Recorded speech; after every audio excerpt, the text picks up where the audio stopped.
back to the prop story. I get on the phone, the sat phone, and I'm on the phone with everybody. And the boss is like, "Hey man, you remember when you thought you lost your truck?" I said, "Yeah, why?" He goes, "Just jump in there and count your propeller blades one more time." Because I already did it one time. I'm like, "Oh my God, we sheared a blade off right at the damn prop." And how did it start out? Like, what was the origin story? Too much alcohol. Really? Okay. Says if God wanted us to have fiberglass boats, he would have given us fiberglass trees. It's for fishermen. It's not for taking the wife and the wife's friends. I think that it's a really, really pretty bit. And then there was a blur that went by and ended up in the cockpit, as far as if I can remember correctly. Welcome back, State of Sport Fishing Podcast. I'm Nick Carullo. I'm joined with me, my co-host, Anthony Pino, with Hooked Optics and captain of the Blood Money. Tonight, special guest, good friend, great fisherman, Chips Sheehan, captain, owner of Chips Ahoy Charters, Boynton Beach, and the tournament team captain, Real Synergy. Thanks for joining us, Chip. Thanks for having me. Yeah, man. Ready to look forward to getting this going, man. Tell us, introduce yourself, man. Tell us where you're from, how you got going. I'm Chip Sheehan. I started, I don't even know when. I was probably 18 years old.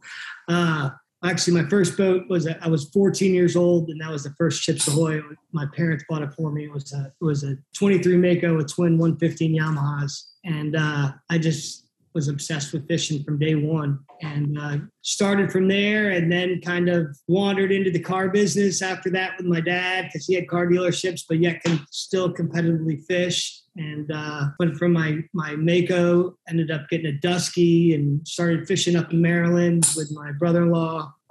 And that's when I met Johnny Duffy, and Scott Walker was his captain then. And we can talk about some of the stories later if you'd like. But from there, me and Johnny, we actually started sail fishing tournaments by ourselves. It was just me and Johnny. And we did well. We almost won the Derby a couple times. And either we'd go to Maryland and fish together, or we'd fish in Duck Key with Scott, and it just then ended up, winning a few things, and things started rolling, and we ended up getting I ended up ordering a 31 Contender and got on the program with Contender, and it went from there, kind of, evolved from there. How'd you come up with the name Chips Ahoy? It's a funny story. I knew you were going to ask me that question, Nick, and I was thinking about it today in the tower. We were sitting there when my parents bought me that Mako. I was 14 years old. I'm like, what are we going to name it? What are we going to name it? And my mom was on the phone with my Aunt Polly, and she was making cookies. And she goes, "What are you making?" She goes, "I'm making Chips Ahoy cookies." And she goes, "Why don't you name the boat Chips Ahoy?" And that's how it happened. That's the God true story. That's exactly how it happened. I figured it had to be something like that. Yep, that's exactly how it happened. I like it. Do you like Chips Ahoy cookies?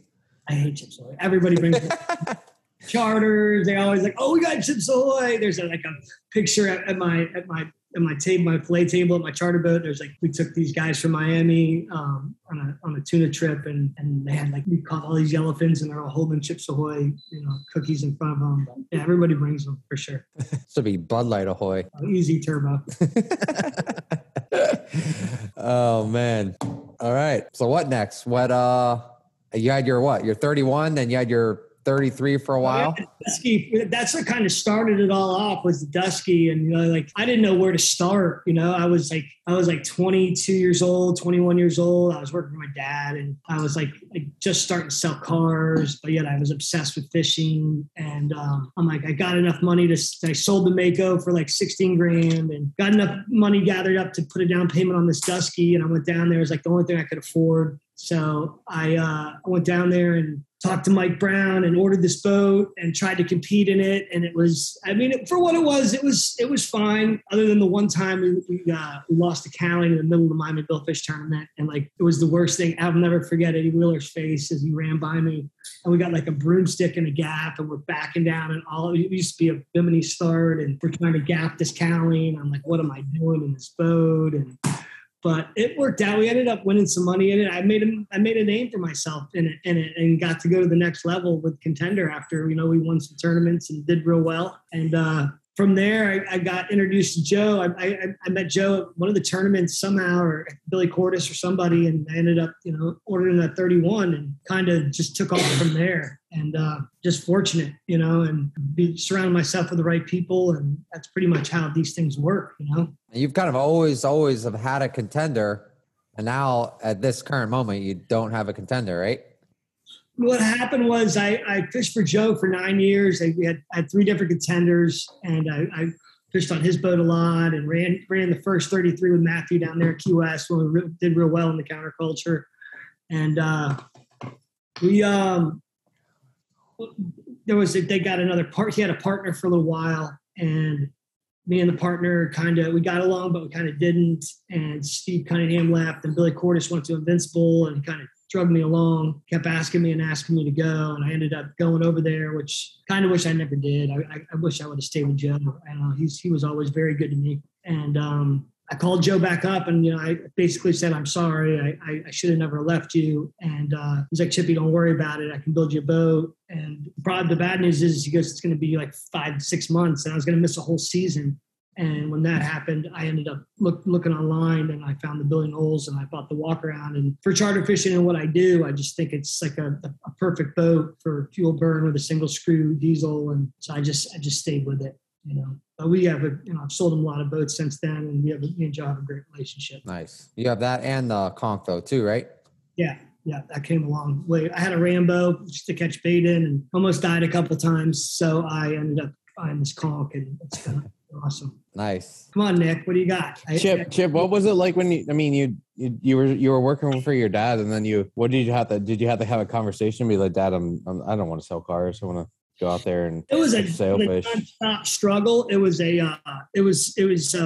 love-hate relationship kind of. He just never wanted to support me, and I sold so many trucks just off of fishermen. I mean, from John Dudas to Jimmy David to Neil Orange. I go on and on and on with people, and our GMC truck month would start with like 15, 20 trucks of fishermen. So for what he was paying me, I basically was working for free, and I loved fishing. And I'd be like, he was always hard on me to work every weekend, and every weekend there was a tournament. And that's where we kind of kept butting heads. And he sold our Honda dealership and didn't tell anybody, kind of, and upset me.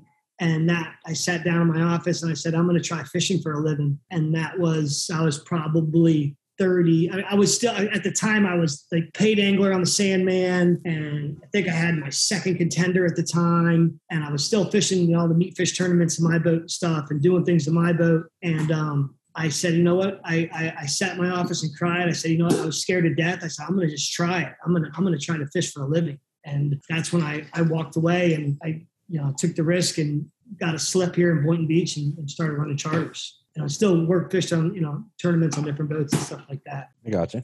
That's kind of how it went down. Yeah. So and just ran away with it from then. Yeah. Was he supportive of it or no? What's that? Was he supportive of you going fishing, or was he just not right away? But down the road now he's fine with it. He's sold out since then. And but he was a little bitter for a little while there. But hey, I tell people all the time, if you don't enjoy what you do, then you got to enjoy it. Your life's too short not to enjoy what you do. And for sure.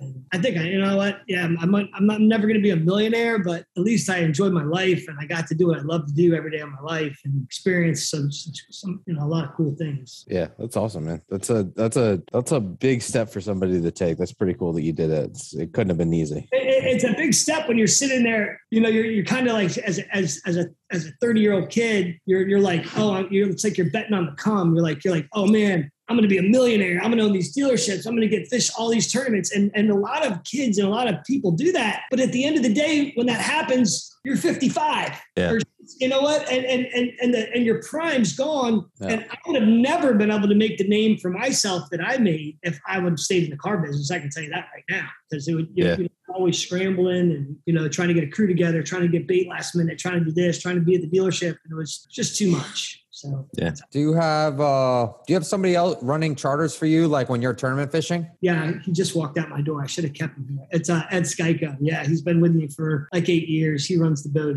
If I'm tournament fishing, it depends. Normally not, but he runs charters in between the week and stuff. If I'm on real synergy, I got stuff going on. Yeah. Eddie with me on. Nice. Is this your busiest? I mean, I know you do a lot of charters. When are you busiest, or you're just busy all year? It's kind of like as busy as I kind of want to be.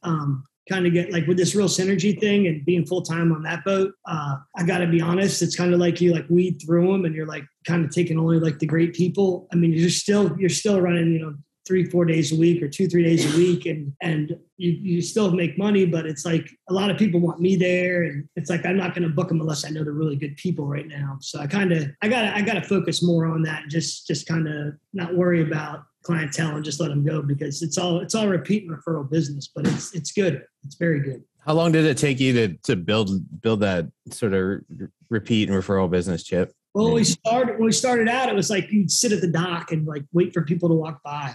Mm-hmm. And like book charters off the dock, and when I started the whole thing on my contender, there was no mate. It was just me. I was the mate and the captain, and I just kept going and going and going. And I'd say after like 7 years, a lot of people ask that question, especially getting in the charter business. And I'd say it takes a solid 5 years to start building a book. Yeah. The problem lies is once you build that and establish that, and they know you, it's so hard unless you have somebody like Eddie. It's so hard to find somebody to fill your shoes that runs the exact same program as you. It basically mimics you, and it's like you're not being there, and everything's going to be presented the same way, and your baits you're going to fish the same way, and they feel like they're with Chip, because that's the hard thing with these charter business. I feel like try to expand. I'm sure like Q and Ray and a lot of people have gone through the exact same thing. So and they've done a good job because they get the right people. But that's pretty much it. Yeah. Do you feel like it? I mean, it seems like that's almost like a template, having like a guy who has a charter boat, and then somebody hires him to run a private tournament team. And I mean, that's got to be such an advantage to how you're fishing and everything, as far as a competitive edge. I just think it stays on the water. I mean, yeah. You have the talent by all means, but I think a lot of it is just straight up the time on the water. And the more you're there every day, you figure out patterns, and I think it makes it easier. I think that's why Art does so as well as he does, is because he's charter fishing and fishing tournaments, and he's on water every single day, more than even Intel a lot, Yeah. Yes. Chip will clam up on you right before a tournament. He just clams up. Clam up, Chip. Oh. Captain Clammy. Oh gosh, here we go. That's where Johnny gets it, I guess. Of all people, he'll call you every day for 2 weeks, and all of a sudden, he's gone. Cut the radio off. It's like the sailfish; they just disappear.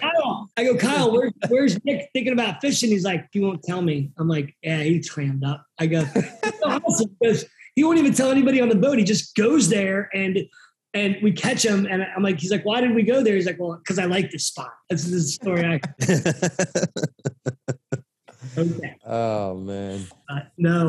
It's been a wild road of a life of fishing, but I think I did the right thing for sure. Yeah. What kind of boat is the Real Synergy? It's a 60 Scully. Okay, gotcha. The old waterproof. Mario ran it for years. Yeah. It's a cool boat. It's all redone. They put new MTUs in it, new seakeepers in it. We're getting ready to go in the yard, and I think that hopefully beginning of June, if not beginning of July, they're going to put a mezzanine in it and a sonar in it, and start traveling a little bit with it. So start some cool things with it. Come back up to Maryland? He wants to do that. And that was one of my goals my whole life as a kid. Fishing with my brother-in-law. He had that boat, the Espadon. It was an FNS. And I fished with him for 7 years. And that's where I met Johnny. And Silvio. You know Sylvain? Oh, yeah, I know him well, dude. Oh, my God. It's so funny. Sylvain. I saw how bad it was in the beginning when he was fishing dredge. When we first started fishing, and they were just coming out with dredges, we were fishing like these inline dredges off the flybridge on an Electromate and like 9-horse big mullets. And I'm like, Sylvain. And then they started fishing more dredges. I'm like, Sylvain, we have to fish dredges. He's like, no, we will buy rubber fish. I'm like, we will buy rubber fish. But hey, he's come a long way. Sylvain's become a great fisherman, and he's doing very well. But no, he's my nieces and nephew are his kids. They're here. I got you. All right. But no, fishing with Sylvain. I ended up meeting Johnny, and Scott Walker was his captain, and we started fishing together, and we just hit it a lot. What happened was like we were getting so sacked up, and the Billfisher was catching all the fish, and I just kind of kept weaseling my way down there, and I'm like, man, I got to figure out. I got to meet one of these guys. I met Jeremy, as Johnny's brother, and then I ended up becoming friends with John, and we just hit it off, and we started fishing together, and it was I mean, I can remember me and him together on the dock, learning how to tie a bimini twist, like figuring out how to tie a bimini twist together, Nice. It was cool. That's funny, Chip. I didn't know that you knew Sylvia, or I guess your sister is Michelle. Yes. Yeah, gotcha. Sister Michelle. Sylvain's a nut. He's wild. That's crazy. I didn't know you knew him. Oh yeah, I mean, I grew up in Ocean City, so I know all those guys. Yeah. I just saw Lance, who was just out in Costa Rica, and from the Vaquera. Mm-hmm. And I never really met Lance. And we were talking, I'm like, I was down there with Ron, and he said, I'm like, do you know Johnny Duffy? He's like, yeah. He goes, me, Blaine, and Johnny Duffy were roommates. I'm like, no. I had no idea. No, I didn't know that either. I don't know where we're at, but what boat it is now. Yeah. Let's talk about what boat it was before. Chip. Yeah. It was a waterproof. No. But the Contender. Oh, the Contender, the 44 Contender. Yeah. So I met Ryan. It's kind of a touchy story, but it is. It really is. It bothers me till this day. And Pat Price was running the boat. It was an Invincible. It was a 40. No, it was a 39 of it. So Pat asked me to fish with him, and I fished the season with him. And then Meat Fish rolled over, and me and Ryan ended up meat fishing together because Pat didn't do the meat fish stuff. He started running charters, and then it came up towards the end of meat fish, and Ryan's like, "Hey, I want you to run the boat sailfish season." And I'm like, "I don't know how to go. You're gonna tell Pat." I go, "I ain't telling Pat." So it got like almost the season starting, and he did a podcast with Dennis, and I saw him in the room, and I'll never forget it. And Dennis is like, "So I hear you guys are building a 44 Contender." He's like, "Well, I don't know. I don't know if I'm the captain or that and the other." So Pat had texted me. He's like, "Are you running the boat?" And at this point, I'm like, I just got to tell him. I go, "Yeah, Pat." I go, he asked, we kind of clicked through meat fish season. He approached me, and I go, he wants me to run the boat. I go, we've been friends for a long time, but please don't take this the wrong way. If you want to talk about it, we can sit down and talk about it. And he was cool about it. Like when we did good in that Miami tournament. You were down there with JC, and that was the first tournament that I ran the boat on. He reached out to me and said, "Congratulations, Cap. And all you guys did a great job." But no, so after that, we sold that Invincible, and we bought that 44 Contender, and with quad 425s. And it was a sick boat. I mean, I wasn't really a fan of them 425 Yamahas by that much, but now he's always wanted a big boat, and then we found actually the boat was like 3 houses down from him, and we ended up going and looking at it and buying the old waterproof. Gotcha. How much did you love those engines? I hate, Nick, I hate it.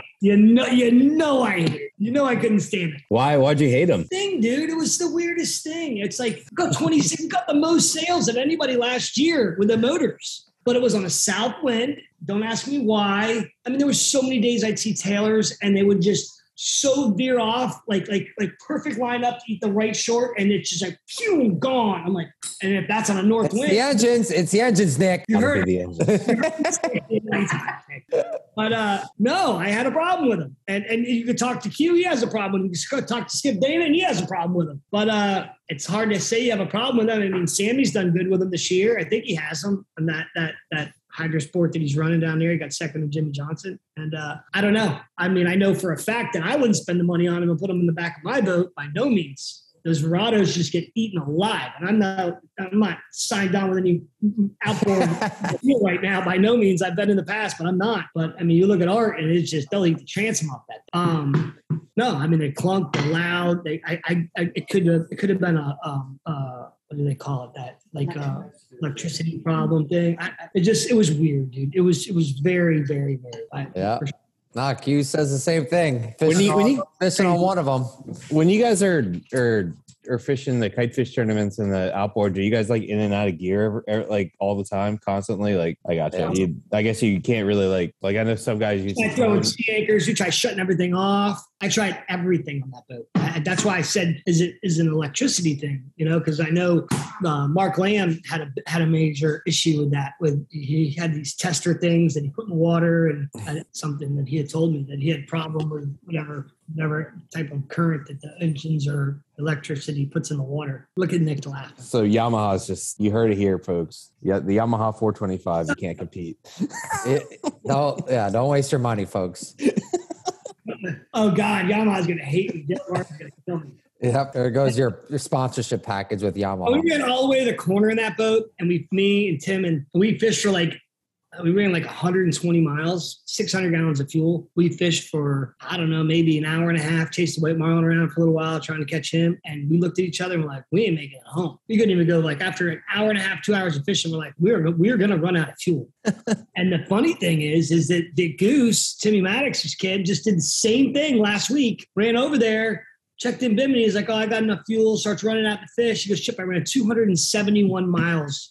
And I was almost out of gas with 600 gallons of fuel. It's something with that boat when it's pushing and it's chugging, it has to be rough. If it was calm, you have no problem. When it runs on its own bottom, you're fine. But when that boat is chugging and dogging in a sea and kind of high speed Wahoo speed, you're doomed, dude. It goes away. You get 0.3, 0.4. Oh my gosh. Jesus. It all goes away quick, and it was rough as crap that day. We went over there, and next thing you know, Ryan looks at me, I'm like, Ryan, are we going to make this on fuel? He's like, we should just start heading back right now. Like, we haven't even found the right pack of birds yet. He's like, we're going home. I'm like, all right, we're going home. And the same exact thing happened to Goose last weekend with 400 Dorados. Same boat. How do you think these 600s are going to be? I don't know anything about them. I mean, they gotta burn some fuel, I would think. I mean, they're heavy and they're big motors. Yeah, but are they going to get bit is the important question. Doesn't the lower unit spin around and stuff and all kind? They might get eaten alive. Nothing gets bit as much as a Verado does. I will go down. Nick can't even argue that. Nick's won more tournaments with a Verado behind him than anything else. The Yamaha 300 too, though, gets bit. Nick, if you had to fish for $1 million tomorrow, would you go in the Showtime or would you go in the remix? Yeah. I don't know. Please the fifth. Please the fifth. I like Mercuries. I do like Mercury. They get eaten. They really do. That's They're crazy. ahead of the game. They're ahead of the game. That's for sure. I just find it crazy. You guys are just sitting there waiting for these things to come, and you're still worried about the sound. Obviously, there's something to it because you guys are certainly having your feelings about it. I had 25s come up on the right short, head and shoulders, and turn around, spin around, and just start doing the freak towards that south wind. I'll never forget it. We were off Mar-a-Lago. I'm like, oh, there he is, right short sail, and the fish all flared up, ready to eat. And next thing you know, everybody on the boat thinks Ryan's got him on. Everybody's like, oh, he's tight. And the fish is just freaking out towards the left kite, headed towards the beach like he's hooked. I'm like, how's that happen? What the heck? What makes that fish do that? Not true story. You can ask anybody on the boat. That happened one time. That was full extreme. Yeah. That was probably the worst of it. They're just greyhounding away from the boat. Yeah, they're like, gone. Get out of here. Gone. See Are you later, you bye. sure it's because you didn't feed your baits the right diet or whatever Come that day? on. I got Nick's flakes and everything else. Oh man. Yep. Chip did not like those engines. I can tell you that. So now you got the MTUs in the new boat, and they're all fine. They're fine. They're definitely better than cats. Yeah, we're doing well in that Selfish Cup. So you gotta hopefully we end up trying to put it together and win that thing. But do you use the trolling valves when you kite fish in the big boat, or are you just in and out of gear too? Usually the trolling valves. I got you. Really? That's Trolling valves, better. huh? Easy. Yeah. Oh, all right. It depends. It's got that setting. You didn't know that trick? I knew that trick. Trolling valves to gear too. What is it? I forgot what it says on that MTU gauge. There's a you can be in trolling valve. You can be on that trolling valve that goes into gear. You can be in regular gear. Express, I believe. Yeah. Big Lou's not using trolling valves. I don't know. I know Neely didn't when I fished with Neely, and that's who he learned from. Yeah, But you hear Louis, and it's so funny. I heard Sander posted something the other day, and I do the same thing. He's like, I don't want to put the boat in gear. He's getting bit. I think they hooked a 5-bang or something during the Jimmy Johnson or 4-5 quad or something. He's like, I'm not putting the boat in gear. I knew exactly where he was going with it. I'm like, I'm the same way. I say the exact same thing. I'm like, I'm not going to put the boat in gear. Yeah. I will say I feel like that when we have like we're in a turn and would decide to go back up on a white marlin or something, then another one swims up to the boat, and I'm like, if I'm still in trolling valves, then I'll just kind of ease away, but I won't like jam it back in gear. I just kind of ease away. Or if I'm out of trolling valves, I'll just sit there and see what happens. I do not want to put that thing in gear because I feel like the clunk it's not really. That's the thing with 425s and the Yamahas is there's no trolling valve. There's no back to the Yamahas. You know what I mean? The thing's jumping across the back, and you're like, you got to make a move. It's going to burn something off. And as soon as you go clunk, it's goodbye. Somebody's like, guys, pack up. We're gone. They just shoot out like this. I can't make it up. I can't make it up.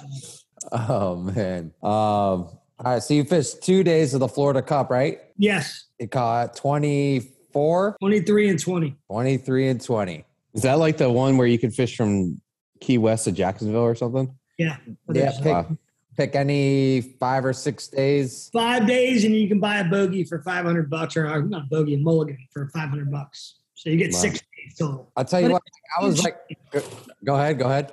I think it's so interesting. I think that's I truly believe that it's the wave of the future of us South Florida and sail fishing. I'm the one that put it in Bun's head. I was up there fishing. I was running an Invincible up there in Nantucket. I told them to do it. You're out of your tree stand. So I was up there fishing that, and they had that Northeast Canyon Cup up there, and I saw it, and I'm like, man, why don't we do this in sail fishing? I'm so sick of fishing a tournament with 5 knots of wind, and your boss is putting up 25 grand or 30 grand. I go, this just makes no sense. I go, why? And I kept talking to him about it, and then he did a photo shoot on the Contender with Real Synergy, and we ate dinner that night, and I pitched it to him. He's like, Chip, he goes, I think I'm going to do it. I said, all right. You got 40 boats this year. I think it makes sense.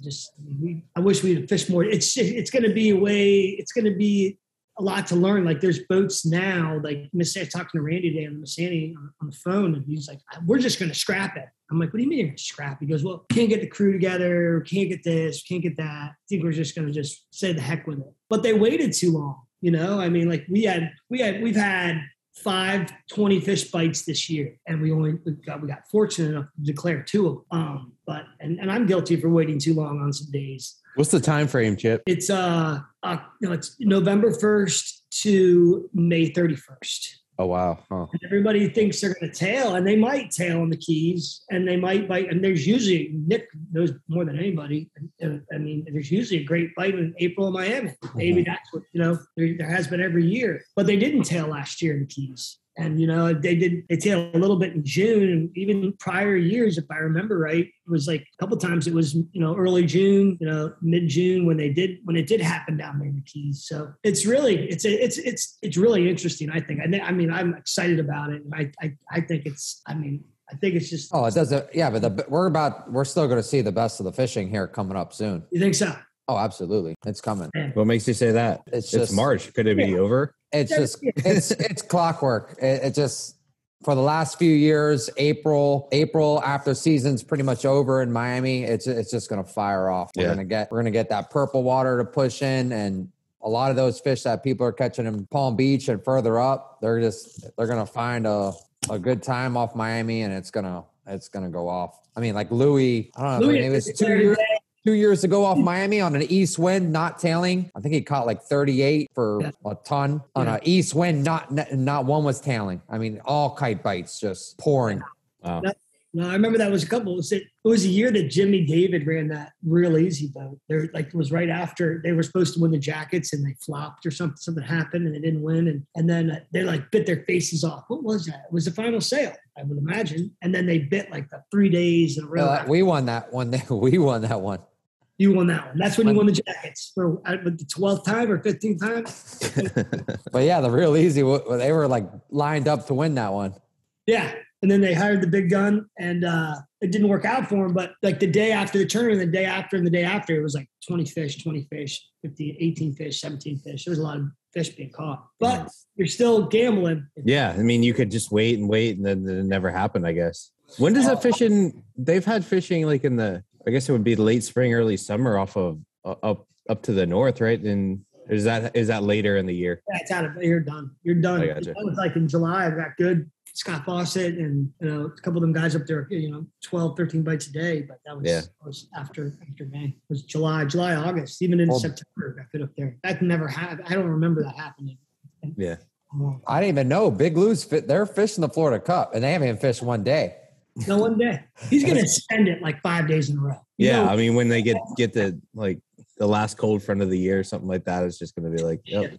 No. Well, I'll tell you what, I was bummed that like we weren't fishing it like on the Showtime or something, but I'm actually stoked because it's like the best thing in the world because now I get to freelance it with like 5 different boats. Yeah.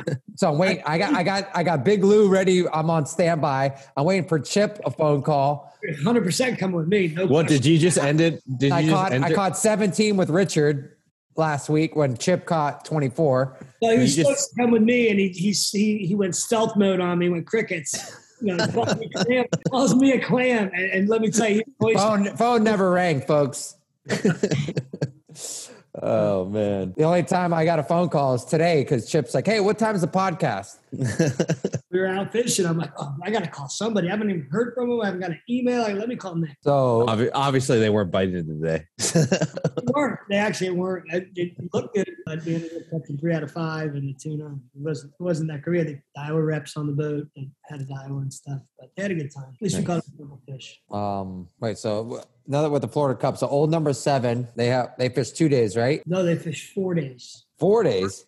They fished 4 days. They've caught 28. The day they caught 28, we caught 23. And then the next day we caught 20 and he caught 16. So in those 2 days he beat me by 1. But then he had declared his first day caught 9. And then he goose egged the other day. Sunday goose egg. Oh wow. Oh, this past Sunday. Last Sunday, yeah. Oh, and that's the day Priceless caught. It's fine. I mean, it's his mulligan.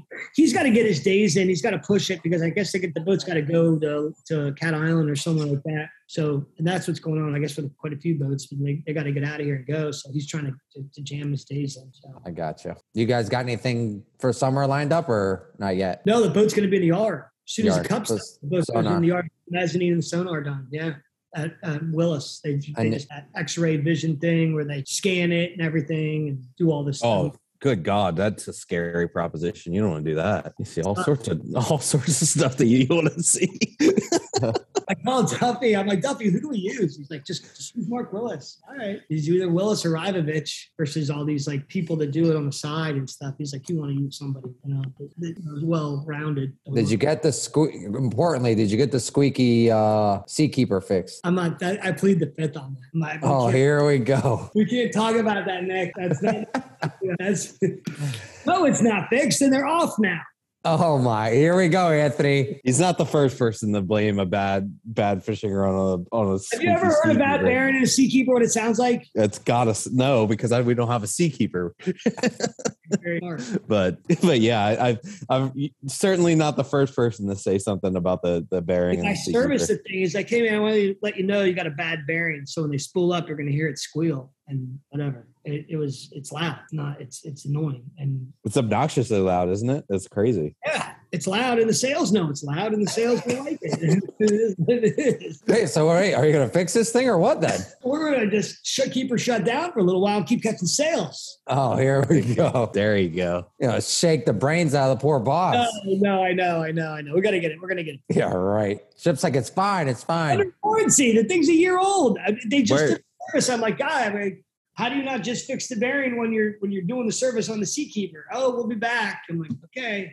We still got a squeaky wheel. Where's it located in the boat, Chip? They're in that we're usually have that engine cavity there where you can walk down the middle and it kind of down. They filled that in and they covered it with like diamond plating over. Yeah. I got you. 6s right there in the middle of the motors. I got you. So it's easy to get to and fix that. I got you.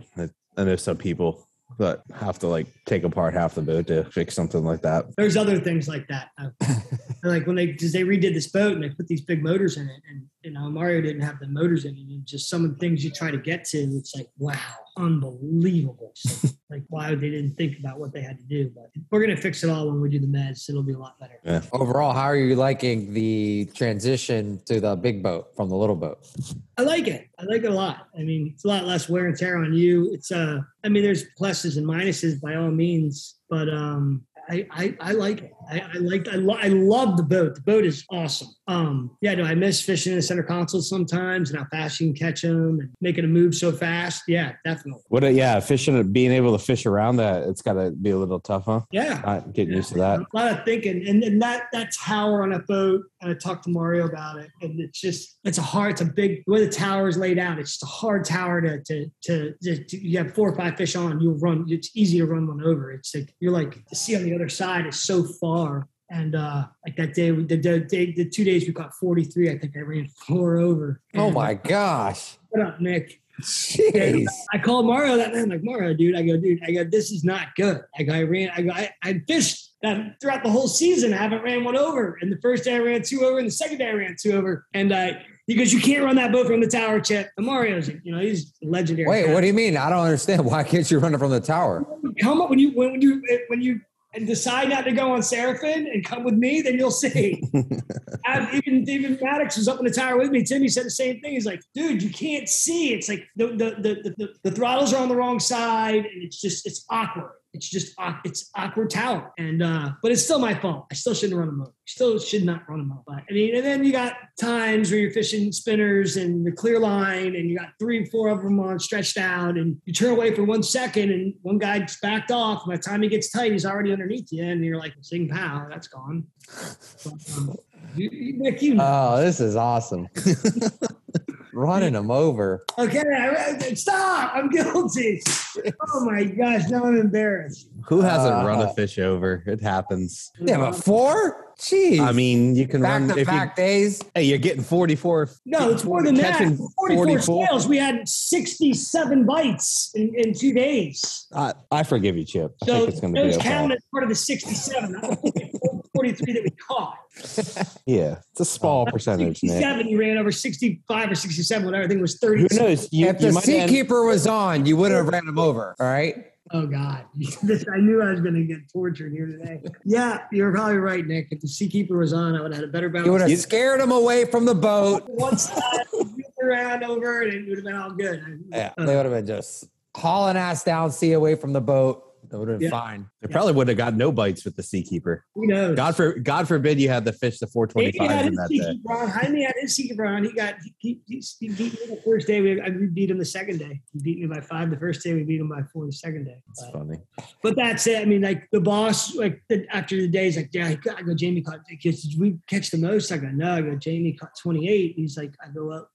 It got they're fully stacked. It's like Louis. They got 5 paid guys, and it's hard to compete with. I mean, yeah, we have 3 paid guys, but in the industry, the way that it's going with these. How do you feel about that, Chip? Like, I mean, like you see in Los Sueños and other tournaments that require a certain amount or cap the amount of pros. Do you feel like it's straight up free market in the sailfish tournaments, and if you can hire the people, you hire the people, and it is what it is, or you think it should be leveled off a little bit? I've really never really been asked that question, to be honest with you. I mean, yeah, you hear that. I think the professional angler thing's a joke. I don't think that holds its clout. Like the Derby makes you have to get people that are professional angler or that have never been paid, which I don't agree with that. But I've never been asked the mate thing. And I think if I had to answer that question, and people might be mad at me for saying that, I'd say it should be limited to 3 paid mates.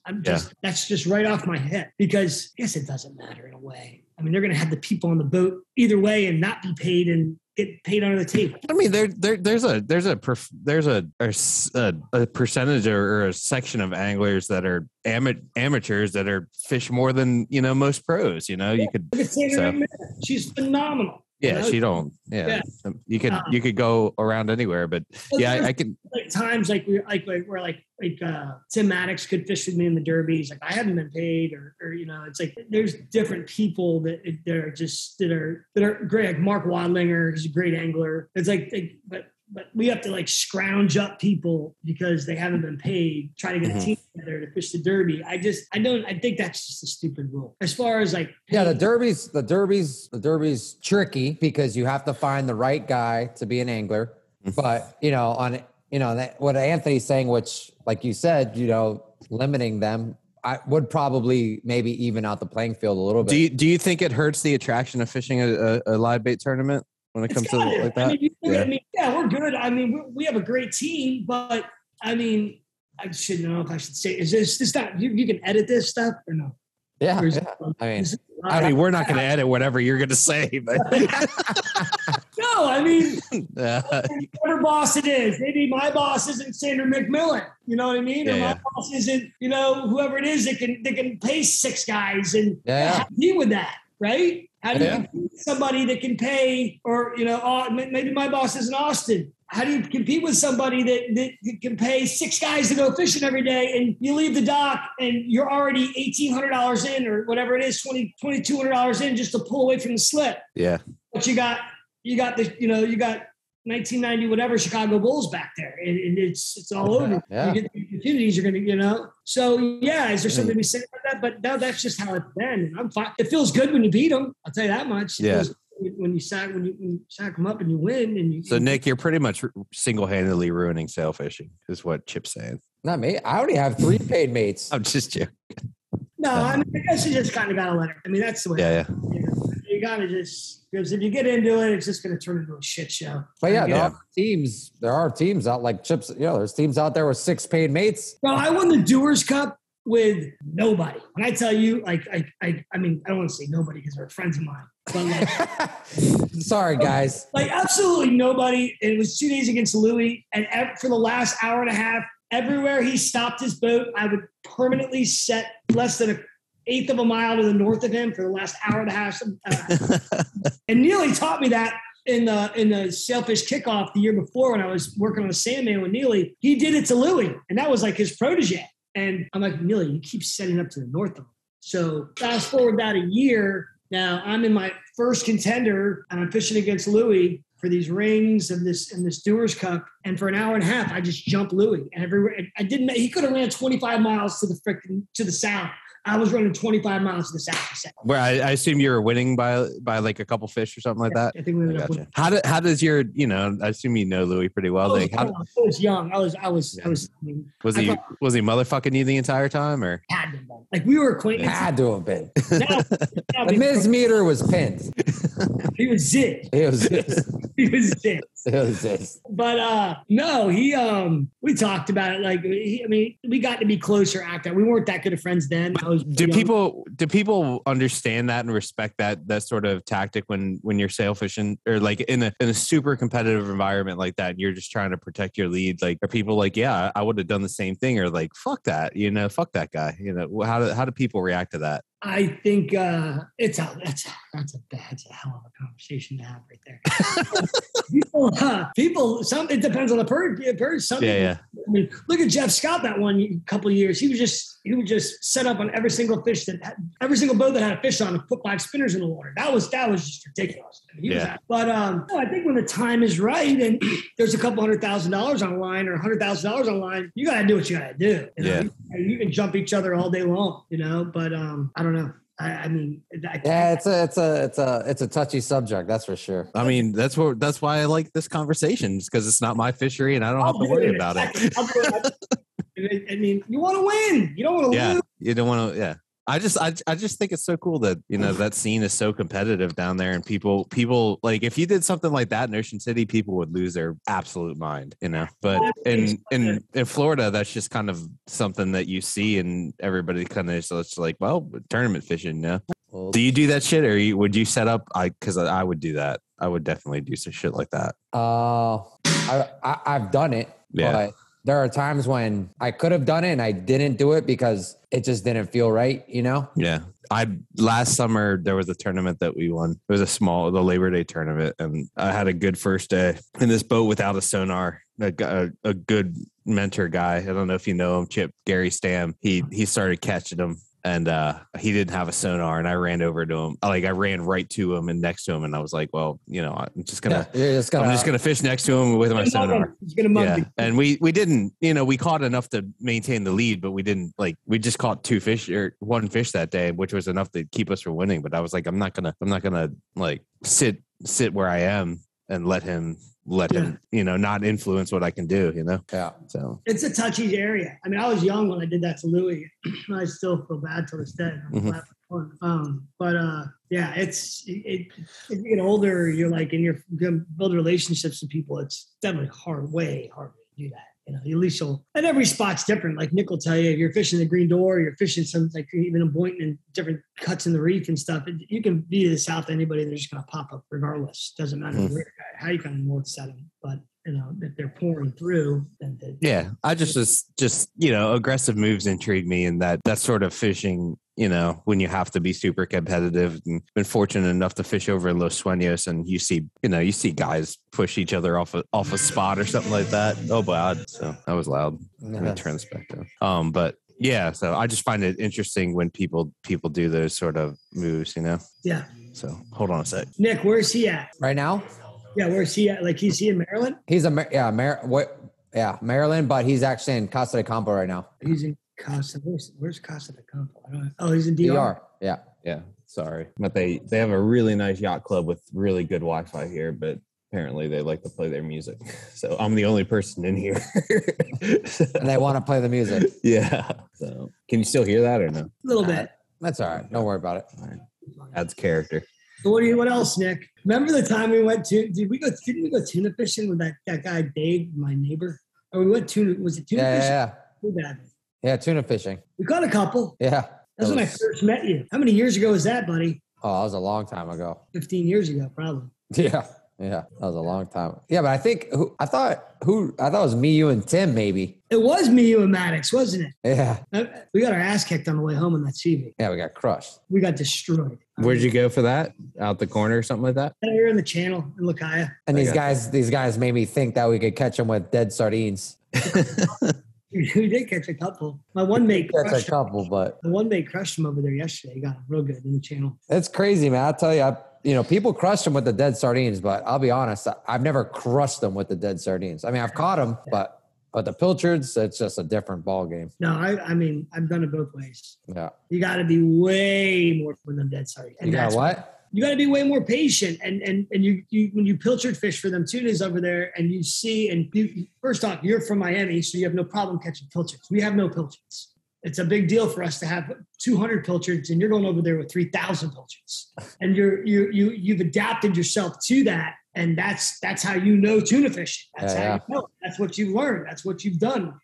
And it's a totally, when you really catch them really good on dead sardines, it's cool, and it can be done, but it takes a lot more patience, and a lot more time. You can identify what's going on real quick, move on to the next stuff when you have pilchards versus. Yeah. I mean, honestly, I haven't done it. I probably only done it a couple times, and that was the time, so I can't really speak on it that much. But what's a good day tuna fishing there? Here, I mean, I haven't been the last couple of years that many times, but I mean, I got you. Yeah, I haven't been either, but 18, 15, 18, 20. I got you. Nice. Yeah. This is as many as we could ever hope for in Ocean City, unless we went to the corner last year with the owner of Tigress, and it was like a last minute thing, and we really weren't geared up for it. And I talked him into going, and he just bought this 34 CV, and we ran up there, and I've never seen anything like it in my. And then the next day I went on Real Synergy, and we had to come home because we ran out of fuel. We got there, and I had never looked in every single direction of any way you want to look and see fish over 60-pound airing out. Any way you looked, didn't matter. There was yellowfin airing all day. I saw at least eight big eyes jump well over 100, 120, 130 pounds. It was the coolest thing. And then we had no live bait or anything. We were just trolling, and we didn't have good anglers, but we did the best that we could. I think we caught like 7 yellowfins and lost a pile of them. And my buddy next to me caught like 150-pound big eye. And we went the next day in the Synergy, because I came back. I called Tim. I'm like, hey, we got to go. Because it was National Geographic. And we were close to that buoy that's way out there. There's some buoy. I think we were like getting close to that there's a buoy off like Canaveral or something. Yeah, that's a long ways away from Palm Beach. Yeah, we were far out there, and but it was cool. And we went the next day and chased one. I got you. So you're getting the sonar in, and you said you're going to do some traveling and stuff. Are you excited to do some marlin fishing now? Yes, I'm so excited. I mean, we're gonna do. I feel like it's been a little while since you've done that, right? Well, we did it like I said, growing up, and then. No, I know I know you've done it a bunch, but we did it up there in Nantucket with that big game battle tournament. We did well in, and we were in an invincible, in a 36 invincible, getting crushed. I think how far? I mean, that's not for the faint of heart up there. I mean, those guys are nuts. We're crazy here, but those guys are fucking insane. We sent it. We had a fuel bladder on the front of that thing, and it's like I swear to God, to you, one trip with 1 year. There was 50 boats registered in the tournaments and 5 boats went to the Canyons. And, wow. And we were in a 36 invincible. I thought we were going to die. We left at like 9 o'clock at night. Lines were in at 5:30 in the morning, and we didn't put a bait in the water till like 8:45 in the morning. Oh, wow. And we just, I think 12 miles an hour the whole way, 140 miles, whatever it was. Oh my gosh. And I think we still ended up, we caught the biggest dolphin. I think we ended up 3rd or something that year. But no, it's going to be, I'm excited about it. We're going to do some corner trips before we send the boat in to get the sonar put in it. Do some tuna trips and some blue marlin fishing up there on the corner probably. And then, once it comes back, he's talking about sending down the DR or going up there towards Maryland and doing Big Rock in the Mid-Atlantic and stuff like that. It'd be really cool. I would love, that was when I was fishing with Sylvain and fishing with Johnny, that was like my goal in life. Is like, man, one day I'd love to be a captain of a boat in Ocean City, Maryland in the White Marlin Open. That was like one of my dreams. Great. That's here. Cool. It comes, dude. We'll see. It's an overrated experience, let me tell you. All about it, that's for sure. Anthony just got the Casey combo, and he can't wait to punch it home to go catch white marlin. Really? You're not biting over there, Anthony? No, it's been good. My mate just texted me. He just fished today with a boat called the Lightspeed. They caught 5 out of 8 blues and a white. So yeah, it's been good. We've had average four blue marlin bites a day since we've been here, having 8 trips. So yeah, it's been good. No, I'm really enjoying it, man. You're gonna get them good, and you're gonna get all fired up. So I mean. Yeah, so I could do without the constant 6 foot out of the northeast or out of the southeast, but whatever. Yeah, but, no, it's been good, man. But I'll be happy that when we turn her home, I'll be flying through the Bahamas. Yeah, the blood money. Yep. Yeah, we'll bang our way through the Bahamas, and then I think I'll just go right from the Abaco straight to Wrightsville, and then home the next day. You think you'll stop and fish in the Bahamas at all? The southern Bahamas, yeah. Nice. Bring the boss with us and then do that. And then, get home for the tunas up at home. We love my guys, and I love it too. Like trolling for yellowfins. Have you ever done that, Chip? Yeah, it's awesome. And when it's really good, it's so much fun. Yeah. With the sonar, it's kind of not even fair. Really? I've never seen it done with the sonar. If you find the right spot in the ocean, when it's like similar to fishing up off the corner, except you're just trolling. I know they troll up there too, but yeah, it's similar. You just mark them with the sonar from 1,400 feet away and just drive over to them and whack them. Yeah. You don't want to slow down, let your shit sink, probably. Yeah, I mean, basically, you can truck around. Here, it's been really cool. I've just been trucking around at 9 knots, and then as soon as I see a blip, I'll slow down to about 7.5. And it's worked a little bit here. So it's crazy how much it changes the way you can fish if you want. We slow way down when we're doing that in the Bahamas. We've done real well. Like when we're marking them things, or like you find the right pack of birds, and even just when it looks right. Even not even marking them, you just know that there's a good chance that they're gonna be swimming through. Like we go down to 3-4 miles an hour and just let everything fall, and then just kind of ease back into it. And as you're coming back up at RPMs, you'll get them on. We've done really, really well doing it. Yeah, I can see that. I feel like sometimes you got to get it down there and then pull it away from them. Sometimes I've had them where I swear they just I've noticed on the dredge cam videos, like the yellowfins, when they follow the boat.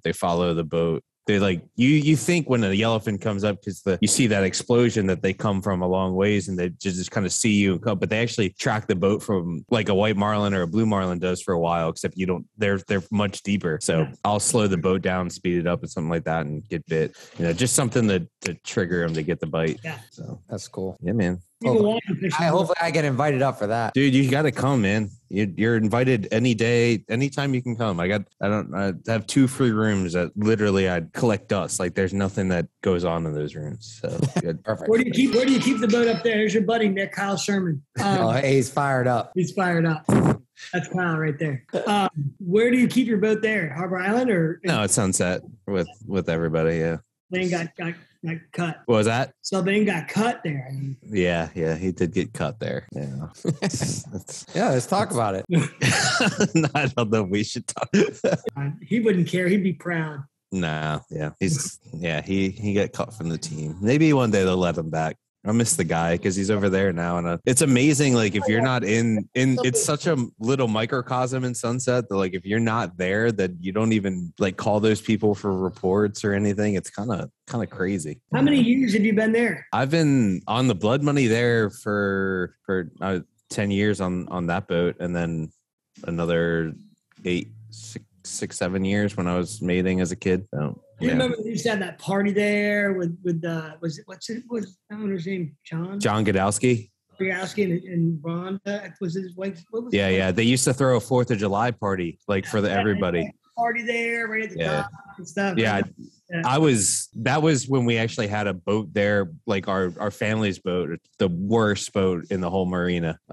It was a 29 Aqua Sport owned by a bunch of us Hispanic folks, and we were like on the smallest dock in the shittiest boat. But yeah, they used to throw that big party there, and that was cool. That never, they don't do that anymore. Now you got to go pay for all the drinks, but it used to be all be free, Nick. Oh. But yeah. Good old days. Yeah, man. I remember running around Ocean City or running around Sunset, and the Billfisher, before I knew anybody, I was like probably 10 or 12, and we only came down once in a blue moon. But they used to have the Billfisher, and then they had a little contender called the Bait Fisher, and I thought that was like that was like the coolest thing in the whole world. Yeah, me and Johnny, I caught my first striped bass in that thing. But when it started, that's a good name. That's good. When it started, Scott ran the boat, and he was so mean, dude. Scott Walker. Oh my God, I was petrified of that guy. Yeah, he wasn't like Scott Walker today. He was young, Yeah, he'd sit up there in the tower and chew on his sleeve all day long and yell at us so bad. Like we were scared to touch a rod. And that's where Johnny gets it, because I was petrified of Johnny when I worked on the Billfisher. Yeah, absolutely petrified of him. Oh, I have so many stories. We told an observer one day to sit. The guy showed up like 15 minutes late for a tournament. Sit down right there. Do not move. I will tell you what to do. If you want a sandwich or water, let me know. Shut up. We're going. It's Johnny. And we were out there. I'll never forget it till the day I die. We went out there. It was me, his mom, and dad. No, it was me, Jeremy, and his mom and dad. And we were on the sulfur edge. And we were fishing on inline dredge. And Johnny and me are sitting. There was no messing on the boat. It was on the Scarborough. Yeah, the 60. Yeah. And Johnny's like, yo, he's scared to even say. He ain't like he's going to yell, blue marlin left teaser. He's like, yo, Scott, I think there's a blue marlin on the left teaser. No, there isn't. And the fish sank. No, there isn't. Johnny's like, Chip, I saw him. It was a blue marlin. Puts it in a turn. And Scott's like, oh my God, he's on the inline. They called it inline dredge. He's on the inline dredge. It's like 9 big marlins. So Mr. Duffy had never caught a blue marlin on a boat yet. And it's in a turn. And Jim Huckel was the mate on the boat. And Jim's pulling the mullets, and the blue marlin is just like pulling back on him as he's sucking the mullets in the boat. And Big John, he had a big squid, and Big John had like an 80 or a 50 with a big squid. He's like, Jim, should I put it in the water? And Scott's like, no, give him a dink bait. And Jim hooked him, and we ended up shaping. We went 1 for 17 on whites and shaped off the first blue marlin Mr. Duffy would have caught. But exactly how it went down. 1 for 17? 1 for 17. We couldn't hook our ass. We were kids, though. Yeah. 17, 18. I was like 22. He told the story about him and Jeremy like crying one day when they were like 1 for 12, and on their even further back the post or something like that when they saw him cutting for the first time on here, and he was like, we were crying. I right about 17, but I swore it was. I would say it was 17. It was a pile of fish, bro. Yeah, we were kids. Oh, Scott must have came unglued. Losing his mind.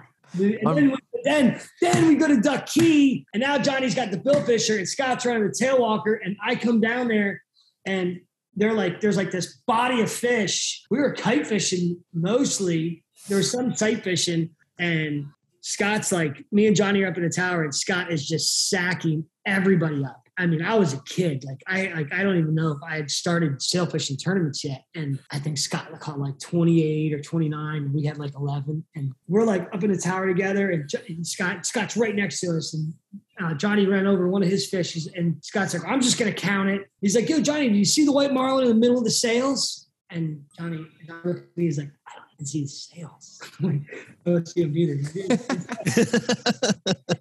Picking out the white marlin in the middle of this fucking sails that are behind the, we were idiots. We eventually learned, but looking back at it was pretty bad. Old tail walker, huh? That was a while ago. That was a while ago. But one for the cracker. Yeah. Hey, that guy's eyes are amazing, dude. Scott Walker is some of the best eyes I've ever seen on the ocean, for damn sure. Yeah. He's sitting there trolling for white marlins, like, oh, get ready on your right long. He's coming. Don't worry about it. Oh, there's no one coming on the left long. Still coming. I'm like, dude, when's he going to get here? He's never going to get here. And that's the truth. He was very, very, very good at it. I always ask the question, Chip, about like, do you have like a special day that you have filed away in your head that like keeps you kind of waking up in the morning or going fishing when it's going to be shitty and rough and you know they're not going to bite, like that you just have it, do you have one of those days? 100%. Yeah. It's with Johnny. Johnny. Do you remember that dude, Roy, that had that boat, the Cookie? Roy Schwalbach was his name? Yes. Yeah. Okay. Yeah. So I got a, Gracias.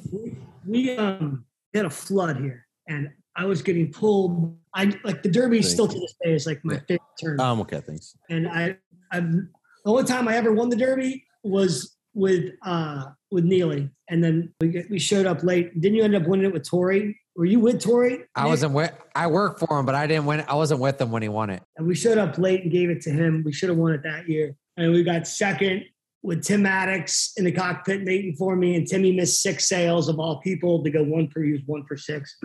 So this one year, we had got flooded, and we were pulling each other on hydroslides, and I fell. I'll make a long story short. And I kept like having this like pain on my side, and I started getting fevers, and then I got this thing that's called empyema. And it's when this infection gets in your lungs. So I was in the hospital at Mount Sinai, and actually Jimmy David was up there with me like every night. And me and Jimmy were just talking about this. And all I wanted to do was be able to make sure I could fish the Derby. So the day before the Derby started, I get out of the hospital, and I'm like still not strong. I had a chest tube in me for 2 weeks. And Johnny Duffy's like, hey, we're going to fish the Derby. Do you want to fish? And he's with that dude, Roy. And they come up in yellowfin, I think from the Keys. Brand new 36 yellowfin, and you're only Johnny couldn't be an angler because the professional anglers think so. It's just me and Roy. And day one was the first day we ever fished with circle hooks, and we were 1 for 10. It was the first time I've ever live baited with circle hooks. It was 2000, and I talked to Rob Ruich and Albert Castro, and I'm like, dude, how do you hook these things with a circle hook? And he's like, man, just go slow and just let the rod go easy. It's not that hard. You just got to go wind real slow and keep an angle on them. And I'm like, all right. So the second day, we're running up the beach, and we get to like Lost Tree. And we stopped for some reason, and Duffy's like, man, because I think we just marked sardines. So we stopped and we caught a bunch of sardines. That would be a Johnny to be running and Johnny be like, that's such a Johnny Duffy thing to say. Be like, I think we just marked some sardines. I think we just marked sardines. Yeah, John. And so we get up to the Loran Tower. I'll never forget it. It was flat calm. I didn't think they were a bite because it was like pre-front of the next day was a big front that was coming through that was like, because when you hear the end of the story, you'll understand. It was like that pre-front day that they would never bite, 10-10 slicker, barely could fish helium. We'd get up to Loran Tower, and they're just cutting everywhere. Now, mind you, I think we had 6 TLD 22 speeds. That's it. On a spinning rod on the boat, maybe 8 TLD 22 speeds. And we caught 30 out of 44. We never put a kite in the air. And we just fished sardines out of the riggers. And Ray caught 26 out of 26 that day. He ended up catching 59. The next day, it blew out of the north hard. And Roy's like, I'm not going to break my boat. I'm not going up there. We sat off of frickin' the end of the condos and caught 1 sail. We went 1 for 10, 30 for 44, and 0 for 1 to get second place. And Ray caught 59, like out of 64, and did real well the next day. But No, you would never have thought. That's why I say that. You'd never have thought that day. Yeah. I mean, you would just look and just be 7, 8 cutting, and then you look again and there'd be fish. It was cool. It was the coolest, one of the cool. I've never seen it. I would imagine from what I heard that I talked to Nick Smith about this. Somebody caught 86 or 87 one day. I think it was off a Boynton Pier. Had to have been those type of. Yeah. I would think they were just balls of sardines. Because there was boats stopping while we were sail fishing, catching sardines. As we're fighting sails, there's boats catching sardines. It was insane. It was really cool. Well, funny, Anthony. So this year, the fishing had been pretty much horrible all year, and the Jupiter Billfish was blowing. We just fished whatever tournament was. Fishing was whatever. The Jupiter Billfish. The first day, it's blowing 40 knots. It's like the roughest day of the year, and we're like, "Are they going to bite? Are they going to bite?" The first day of the tournament, it's the roughest you could be. It was still northwest though. It hadn't really tacked around, and we caught. I think we caught 3 fish. Stetson caught 3 fish. I think everyone else had a couple fish. And then it turned around the morning. I woke up in the morning and it was like, I think it was 29 degrees at Sailfish Marina. It was like the most miserable ever. When was this? This year? This year. Yeah. And Okay, I called Chip at like 5 a.m. and I go, "Chip, are they going to bite today?" And Chip's like, "Nick, this is like the day of the Derby." And you told me that story, I think. Yeah. And I mean, sure enough, it was like freezing, rough. And, after being out there in a rough, cold day before and not catching any, and we get to like. Was it calm that day, the cold day, or was it rough? No, it was rough. I got you. And especially in the morning. It calmed down as the day went on, but the morning was it was brutal. And I mean, it was just like, as soon as that sun got high enough where you could see them, they were like pouring. Yeah. That was fine. That was like the first good day. And Chip came out later that day, I think. Yeah, we came out 10 out of 18, 10 out of 19 that afternoon. Yeah. Wow. Yeah. How many did you catch? 20 that night? 17. 17. Wow. 17. That's good fishing. But no, so that day when we caught 30, I caught 19. And it's still the Derby's record as an angler to catch 19 fish in a day. Wow. I don't know if it's like a tournament record. I don't know. I know they used to always run that in the ad. And then the other one would have been when we were 44 for 50 in the Derby. We got second. And was that on the same man? No, that was in my boat on my contender on my 31 with Timmy and Chris Idar. And What year was that? Weeks. That was like 06. It was 2 years later. Okay, And we lost the daily on time on day 1, and then day two, Ray had 18 fish before I could find him, because the daily on day 1 was off of Boynton, and it was us and Wadlinger on the catch one. Matt Alligo was running the boat, and we both caught 15 or 16. And then so we ran right back to Boynton the next day, and Ray is just railing, and I'm like, so I'm on the phone. I actually called Duffy. I'm like, "John, you got to find where Ray Rocher is." I was young. I didn't know anybody to call. I'm like, "Just find out where this boat is. Just find out where he is." By the time we found him, he had 18 sails. He was strapped in like a survivor suit with a rope, like chained off to his his buggy top on his tower, because he was worried about getting thrown out of the tower. That's a true story. He was literally like had himself. I remember that. And we stopped the boat, and as soon as we stopped the boat, like a pack of like 15 tailors just come flying by the boat. Haven't even grabbed a kite yet. I'm like, "Oh my God, and they're everywhere." It's crazy. That's sick. It was cool. Oh, those days are fun. What day did you fish the 2012 Derby when it was really good, Chip?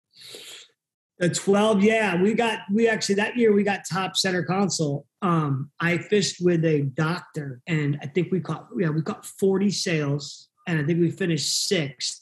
But there's no central division. But we lost the one day, the day later, to Scott Leon on Sandman. We both caught 16. One of those, I know that was like our best day. We caught 16. But we were fishing on a boat called Finding Nemo. It was a 36 out of tower. And I had nobody. I mean, it got thrown together at the last minute. When I tell you nobody, I had nobody. I had nice guys, these doctors. I call him Meltdown Miller. And Jamie Ralph pulled up next to us. Jamie Ralph pulled up next to us as we were turning our release cards at the end, the last day. And he looked at me, he goes, Chippy, how do you do it? I go, what are you talking about? How do I do it? He goes, you caught 40 sales with this? And he's like, he didn't say it like that. He's like, but he's like, I guess it doesn't. I mean, we got lucky. Yeah. We got lucky. It was a good time. There was a lot. Me and Johnny fished that day. The only reason I say is because I was working for Johnny that day, and it was me, Johnny, Billy Gerlach, and my girlfriend at the time, and Johnny's wife Courtney, and we caught like 18. And I felt like I was like, this is like amazing. Like we caught 18 sailfish live baiting. This is like my third day live baiting, and Billy's like, oh, we've had a great day. Like I've never caught 18 or 20, whatever we caught. I felt about this big by the end of the day. I was not like, I was like, fishing on the Billfish, not knowing exactly what you were doing. It was interesting, but it was still. I've been on the Billfisher with Johnny and Jeremy, and by the time we get to Palm Beach Inlet, we're turning around and going home because there's that big of a fight. By the time we got to the inlet, we turned around and went home. Yeah, but the amazing thing is you're catching all those fish with 4 lines. Yeah. That's impressive. Yeah, it's impressive. Yeah, that was cool. Like when I was like, I can imagine that. Sometimes those days, huh? Sometimes it's better. Think about it, Nick. If they're straight up, but unless you have 6 professional guys with the right people, if you don't have the exact crew that's dialed in, I think a lot of times 4 lines is better. If they're fighting their faces off. I'm a believer in that. Yeah, I mean, think about it. It's something to think about. It'd be nice to have the opportunity to catch your 5th, 6th line here and there. But I don't know. Sometimes. Yeah. Do you feel like, you get in those big days and like it's almost easier to catch 2 or 3 real quick than it is to load up like on a big pile. Because we're all stubborn. We're not going to be like it happened to us in the cup today. But thank God it was the last fishing day, and it was like 45 minutes. It was tail wrap.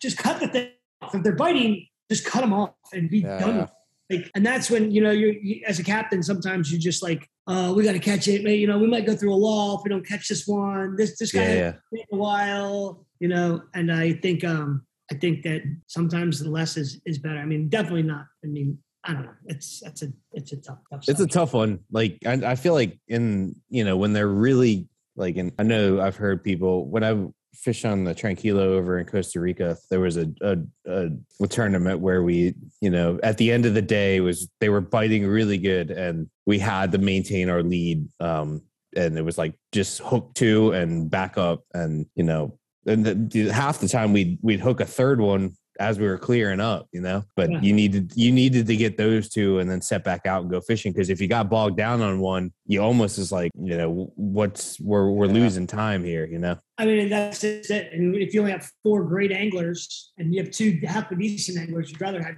anglers a lot faster. Yeah. Yeah. Yep. You're right. So, cool. Awesome, man. It's a good one. Chip. Did we do all right? It's good to meet you, buddy. Nice to meet you too, bro. I'm surprised we never met each other. Yeah. Did I do okay or no? You did great, dude. Nice to meet you, Chip. Nick, I miss you, buddy. I've never actually met Nick in person. Like we've never crossed paths. We just got thrown together doing this. And are you serious? Yeah. Oh my gosh. Well, I tell people that and they're like, no way. That's impossible. I'm like, no, but it's like we know each other. Yeah. Well, I feel like anybody, like if you're a fisherman and you're into fishing, I feel like you could probably just hit it off with anybody, like. Yeah.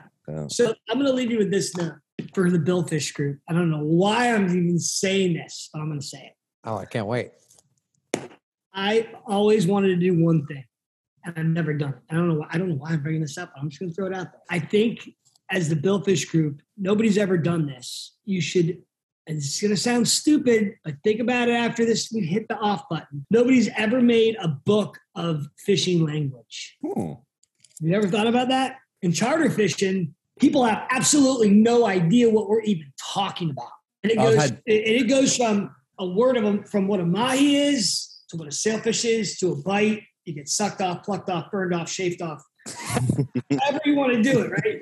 So you can, above you, below you. There is so many words from what you call dolphin to what you call kingfish to what you call to sit, and there's always new ones. There's always new ones out to lunch. I mean, it goes. Lunch, what a good one. It goes on and on and on. Somebody needs to make a buck. It's lingo. I mean, it's so cool if you think about it. And it's. I mean, the edge. It's made up. It petered out. I mean, it just go on for days, bro. And if you ever, just like your game deck with the boat thing. The boat name. Play the same on your boat. Talk about it sometime when you're bait fishing with your buddy and just start talking about, what are the words? And you'll just be, it could go on for months. It could go on. I don't even know how long it could go on for, but it could go on forever. Anthony, we do this thing where you have to talk in sentences with only boat names. Oh, really? Yeah. It's like a South Florida sailfish thing. It's like, I got you. It is. It's debatable. It's debatable. Yeah. Yeah. That's wild, dude.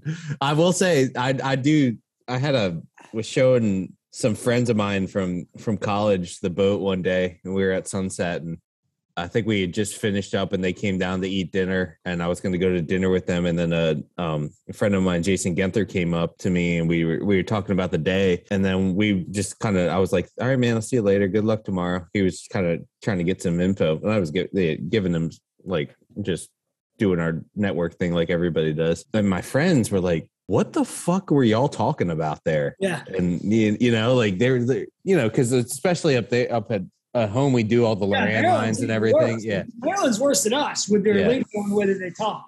Yeah.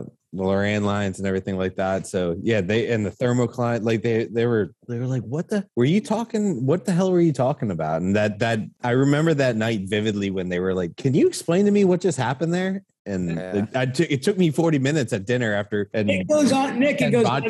Just a free jumper is a hopper, a flopper, a jump. I mean, yeah, you go on forever, dude. Mm-hmm. Mahis, gaffers, heavy lifters, bailers, flippers. I mean, it goes and goes and goes. And now you got the sonar, so you got a whole new lingo of what they do. I don't even know anything about. I'll be blind to that one. But hot dog, cheeseburgers. Yeah, what it is. Marking Let me tell you what. Quarter pounder. You don't want to chase down a fad and run it over. That's for sure. Ooh. That was fucking 8.5. I told you, Nick, that I was gonna run one over. 8.5 minutes here. Fishing on my way fishing in. I ran one fucking clean over. Oh, geez. Got it wrapped around the sonar, had to jump in the water, cut it off the fad, and then and then go under the boat and cut the rest of the fad out from under. It was fucking sketchy. And jeez. Yeah, we need to edit that out. Yeah, that's fucking like I'm like 6.5 minutes here. I'm like, I swear there was a fish on that fad, but oh man, that's great. That's like running 4 sailfish over. Yeah. God, you're editing that part. Stop. Oh my gosh. Oh man.